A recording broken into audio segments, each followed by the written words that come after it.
मैं मीनाक्षी लेखी ईश्वर की शपथ लेती हूँ कि मैं विधि द्वारा स्थापित भारत के संविधान के प्रति सच्ची श्रद्धा और निष्ठा रखूंगी।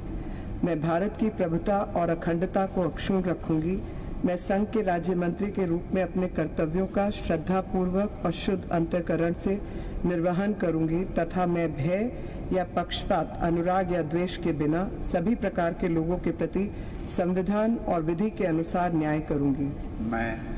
मैं मीनाक्षी लेखी ईश्वर की शपथ लेती हूँ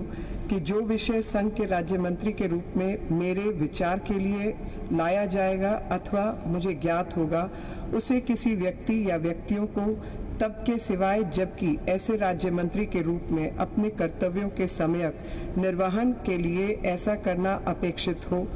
मैं प्रत्यक्ष अथवा अप्रत्यक्ष रूप से संसूचित या प्रकट नहीं करूंगी।